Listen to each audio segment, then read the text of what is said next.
Hey guys, it's Travis Cronin, Entertainment Director at Us Weekly Magazine, and you are in the Kardashian Korner.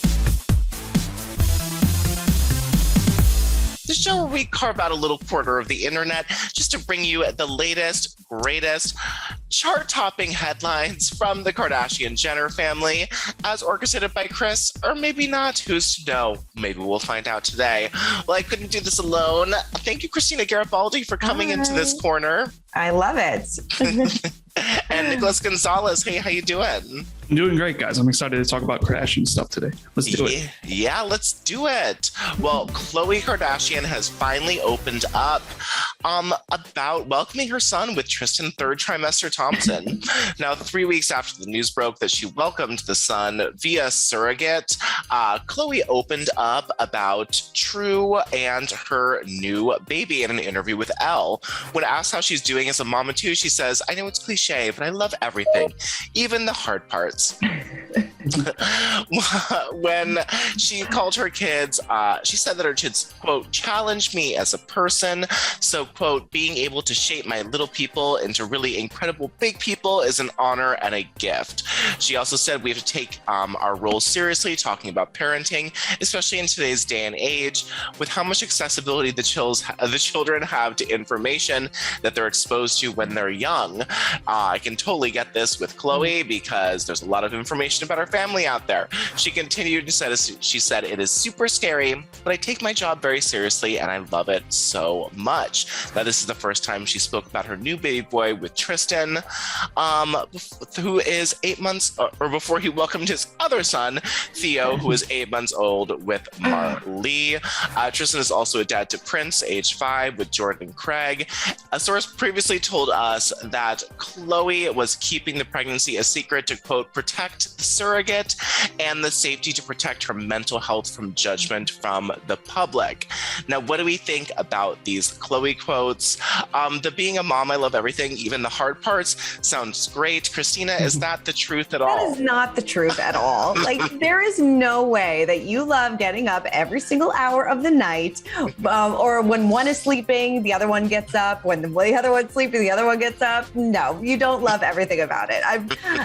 We're going to talk more about Kylie in the trailer, and I appreciated her being actually open and honest about postpartum because, yes, no, some of it really does suck. It's not all great. But I do appreciate her quotes, and she is a great mom. From what we see online, or what we see on the show, like, she does take her role as a mom very seriously, and you can tell just how much she absolutely adores True. I'm sure absolutely adores this no-name baby that we don't know the name of still.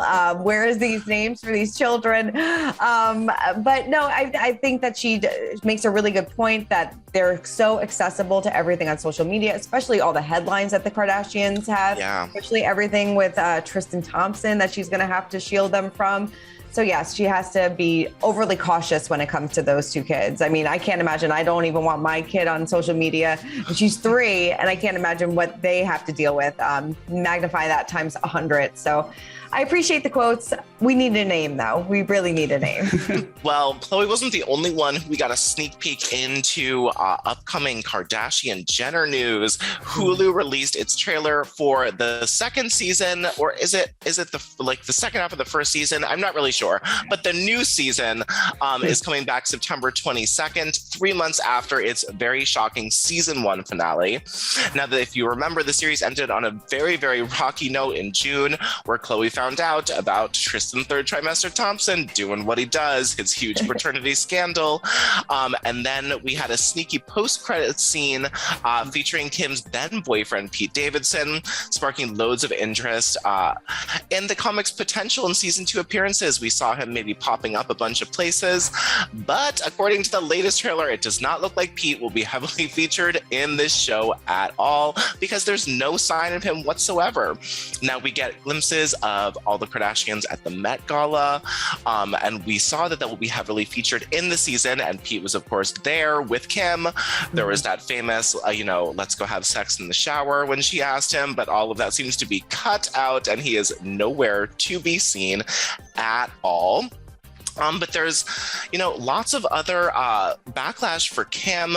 We found out about, do you remember when she said nobody wants to work anymore? You got to go to work. The backlash she received on March over her, controversial wish for women in business. She said at the time, I have the best advice for women in business. Get your effing ass up and work. It seems like nobody wants to work these days. She talked to Variety out there. We all remember that. Chloe admits that she is in an incredibly hard situation and that she feels like a fish in a fishbowl. Talking about Tristan's numerous infidelities. We have Kylie crying nonstop after the birth of her second unnamed child, right now being very honest with her pregnancy. And we see Kris getting rushed in for an emergency surgery and lots of drama. Now, a Kardashian trailer is packed with so much drama. What stood out to you, Christina? God, they packed so much in like a minute and a half. Minute 15. Minute 15, sorry. But no, it was what you said before. What wasn't in there? Like, where was Pete? I need to know if they're just going to edit him out completely, if they're just going to have like a little disclaimer at the top of the show, being like they broke up, we edited him out. Like, what's going to go on with this? Because he was such a big part of her story, especially around the Met Gala.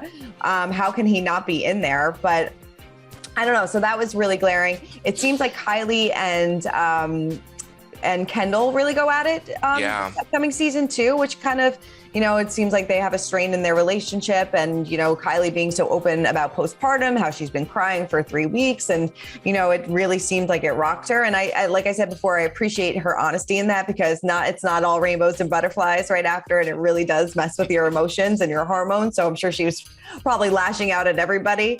And then, we'll see the fallout from Chloe and Tristan Thompson and what happens there. So I'm excited. I think it's going to be a jam-packed season. Where was Courtney as well? Like, we don't see much of her in there at all. We got like one embrace of Courtney and Travis like being twirled around. But that wedding was such a huge, it's clearly going to be the finale. It's the finale sort of moment. We didn't really see any of that. No, Courtney's back to her. Yeah, Courtney's sort of back to her old ways of being featured as a background character for the Kardashians. The least exciting to look at, right? Oh, yes. Did they even have cameras at that wedding? I forget. I'm sure. There's no way the Kardashians. I know it's crazy to even ask that question. Like, what type of question is that? But for real, I don't remember if there was like a report about them not having cameras at the wedding, which would be a shock. The fact that you can have so much jam-packed in that trailer and you don't even have to show the wedding just tells me that they're saving probably stuff for like, if the ratings or the views are going down, they're just gonna, all right, put more Pete stuff, put more wedding stuff. I feel like they have so much in the tank that they're not trying to like give it all in one go. Well, let's talk about Kanye. Usually when people say Kanye is trash, they are talking about how he is treating his ex-wife. But this is very different because this has to do with his art, which caught the world's attention. Now the Yeezy X Gap collaboration. Maybe you saw some pictures online where there were huge trash bags in the Gap stores, and Kanye faced a lot of criticism over the trash bag displays of the products. But he has been, a source tells CNN that he won't apologize for being an innovator and making his fans dig into trash for his clothes. Now, the relationship between Kanye and Gap has really hit some rough waters.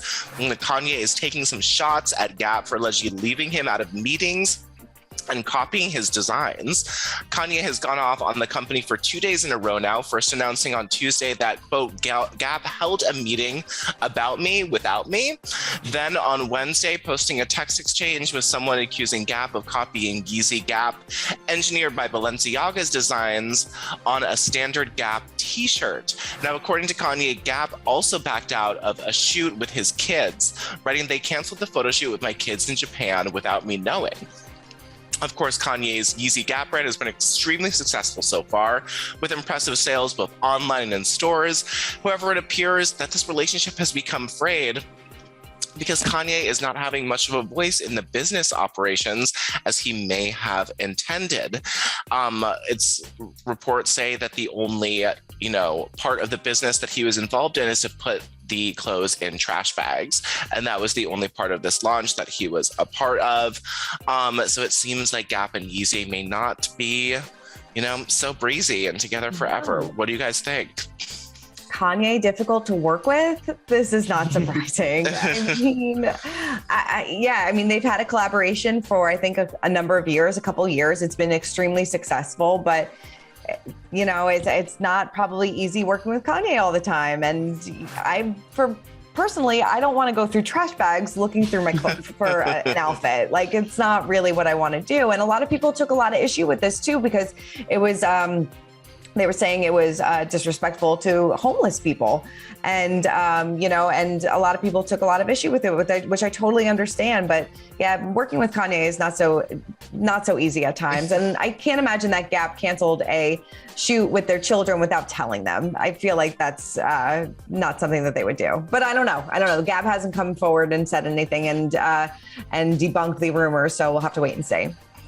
Yeah, I'm 50-50 on this. Like, the cancellation of the photo shoot is interesting because we've known he's twisted the truth a lot in the past. When he was going after Pete, he kind of set a precedent for that. But the other thing is this, like, he's right about a lot of stuff. When I watched the video that he posted, he's making a lot of fair arguments and points, and he is the Tom Brady. Like, you know, like maybe he's not Belichick, whatever his name is, and owns the team, but yeah, he's Tom Brady. You have Tom Brady. He's like winning all these championships. Let him make the plays. Let him make the calls. You knew who you were getting into bed with when you picked him up. You were at such a dire straits. Let him make the calls, because you're just now stealing the steering wheel from him, and now everyone's going to crash. There has to be something behind the scenes that that we don't know about, that it's like so bad. I also think he's a genius with the video he posted, because at the beginning I was thinking, like, why is it shot in that format? Like, it looks like Cyclops from the X-Men like was watching this whole thing. But you realize, oh, he wants you to see the products behind all the executives. He wants you to see the executives' faces, you know, just their reactions to what he's saying, because they were like clearly tired of him. I'm surprised that anybody let that video happen in the first place and get released, because it does not look good for the executives. It almost looks like he's in the right with everything he's saying, you know. But things are going so bad at this point that he's going to have a bigger market cap than Gap. It's at $3.2 billion. If he partners with Elon, he could probably buy it out, just like Elon's buying Twitter. I don't know. This is one of the times where I'm like, yeah, I'm kind of on Kanye's side with this. Yeah, Shocking. yeah. I wish I could be, but precedent has just told me that he is just not really good to anybody that he works with. It's like, it's sort of like if everyone in the room is angry with you, it's not everybody in the room, it's your fault. And it seems that this is sort of, it's your fault every time. And I don't know, when he really put Kim, do you remember that time when they were like cosplaying as poor people and sort of had all of those the film from 1991 and sort of like very broke down, unrenovated, dilapidated houses, like her in rusty bathtubs. And it was, the trash bags just sort of like rubbed me the wrong way as those did, where he's just sort of like playing poor, and it's sort of like weird and gross because he's worth so much money. It's totally. But I hope we hear from Gap, and I need some resolution, because there is a lot of holes in the story that I think we need to find out more about. Absolutely. Yeah, well, that is what we do here, and we will be back next week. Hopefully, Gap has released some statements. Hopefully, Kanye has some new inflammatory ones, because, you know, that's what we do, is cover them on the show. Thank you so much, Christina, for dispelling Chloe's mommy myths. You're welcome. And thank you, Nick, for helping us see both sides of the Kanye story. And we'll be back next week with a new episode in the Kardashian Korner. We'll see you then. Thanks for watching. Bye, guys. Bye, guys. For more news, content, and exclusive interviews, make sure to hit the sub, like, and bell button down below and visit usmagazine.com.